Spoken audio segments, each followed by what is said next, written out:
CPM এবং কংগ্রেস দল প্রতারক, বিশ্বাসঘাতক। তারা ত্রিপুরা জনজাতিদের উন্নয়ন চায়নি। কংগ্রেস এবং সিপিএম জনজাতিদের ভোট ব্যাংক হিসেবে ব্যবহার করেছে।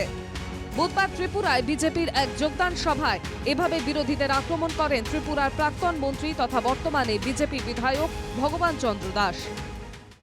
স্লোগান দিয়ে আপনাদেরকে সর্বনাশ করেছে, এডিসিতে আজকে ব্যাকওয়ার্ড বানিয়ে দিয়েছে, এডিসি ডেভেলপমেন্টকে স্তব্ধ করে দিয়েছে। আজকে এদের খোঁজ নেই, পাত্তা নাই, আজকে এদের পাত্তা নাই।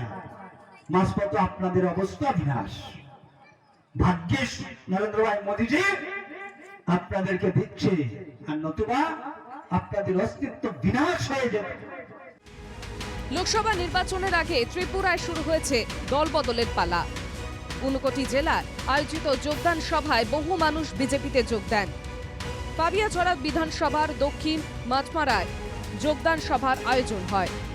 সবাই উপস্থিত ছিলেন রাজ্যের প্রাক্তন মন্ত্রী তথা এলাকার বিধায়ক ভগবান চন্দ্র দাস। এদিন 64টি পরিবারের প্রায় 300 ভোটার বিজেপিতে যোগ দেন। বিধায়ক বলেন, নির্বাচন এলেই রাজনৈতিক দলগুলোর প্রতিশ্রুতির বন্যা, কিন্তু বিজেপি মিথ্যা প্রতিশ্রুতি দেয় না। বিজেপি যা বলে তাই করে দেখায়। আমরা করি না, কথার খেলাপ আমরা করি না। নির্বাচনের আগে প্রতিশ্রুতি, লম্বা লম্বা প্রতিশ্রুতি নিয়ে আসে, এই হবে সেই হবে, সবকিছু হয়ে যাবে।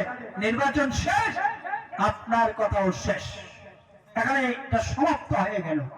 এখন কি হচ্ছে, আপনাদের চাওয়ার আগে আপনাদের ঘরে পৌঁছে যাবে। ত্রিপুরায় মূলত এডিসি এলাকার ভোটে ভর করেই জয় পরাজয়ের হিসেব হয়ে থাকে। এবারে সহজ সরল উপজাতি ভোটাররা দলে দলে যোগ দিচ্ছেন বিজেপিতে।